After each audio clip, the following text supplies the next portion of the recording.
While in seminary, I had to write a paper explaining the gospel for a class. It seemed easy enough. Of course, I knew the gospel, and I would probably do a great job in writing this paper. If you're a student now or can remember when you were one, you know the feeling of thinking you did so well on an assignment that you can't wait to learn what your professor thinks about your work. I couldn't wait to get my paper back with a big shiny A at the top of it. I knew I'd just written quite possibly the best paper in the history of evangelism class, and I was ready to be crowned the king of evangelism. I went to my mailbox to pick up my assignment. I pulled out my paper and I turned it over, and there at the top of it was a big red F. I couldn't believe it. I kept flipping through my pages and looked there for the explanation, and in big block letters, the teacher wrote, "Jesus is still dead? Question mark. You forgot the resurrection! Exclamation point." After looking through my paper a couple of times with the intent of proving my professor wrong, I realized that he was right. It wasn't there. The professor rejected my gospel presentation paper because if there is no resurrection, then there is no good news. A hurting friend, remember the resurrection. Consider that Jesus is no longer in the grave, that God raised him from the dead. We see this in the hope we have in 1 Thessalonians chapter 4, verses 13 and 14. Paul writes, "We do not want you to be uninformed, brothers, about those who are asleep, that you may not grieve as others do who have no hope. For since we believe that Jesus died and rose again, even so, through Jesus, God will bring with him those who have fallen asleep." We grieve, but not as those without hope. Your tears are not hopeless tears. Your hope is not grounded in your circumstances, but in Jesus. No one can take away your joy. The joy that comes through Christ because of the resurrection is a forever joy. It is not contingent on your circumstances or your health.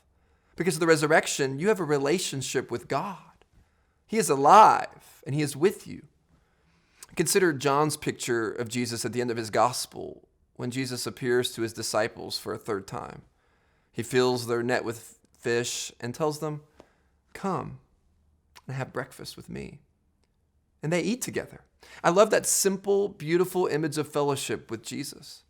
I mean, they could have been doing 1,000 other things. There was work to do, there was fish to catch, people to save, sermons to preach, and yet the first thing the disciples do is to sit with Jesus. Jesus brings them along and delights in them. That scene at the end of John's Gospel reminds me of our Easter celebrations here on the beach in the Middle East. Every Easter, we have the privilege of gathering with hundreds of other believers on the beach to watch the sun rise over our desert city and to celebrate the sun who has risen. The tallest building in the world is nearby. The Arabian Gulf is behind us. It's the only time of the year when I get to preach barefoot in the sand. But most of all, there on the beach, I have a vivid reminder that we can never get over the resurrection. We never forget it, because if we don't have the resurrection, we don't have hope.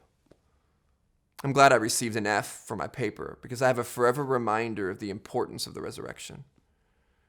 Christian, if you're suffering, this is not the end of your story. One day, Jesus will wipe away every tear from your face. Cancer will be a distant memory. Disabilities done away with. Tears wiped dry, fears erased, persecution finished, sadness quenched, violence squashed, the evil one defeated, hell conquered, heaven purchased, and there will be a day coming when we will be with all believers from all times gathered around the marriage supper of the Lamb. And one of the most precious statements in the Bible, Revelation 22 verse 4, will be true. They will see his face. That's the best part of heaven. That we're with Jesus because he's alive forevermore. And eternity with Jesus awaits. Oh, friends, the most amazing part of heaven is not what we will receive, but that we will be in the presence of our Savior. And I know he will because he's alive and he's risen from the dead. That's great hope for those of us who hurt right now.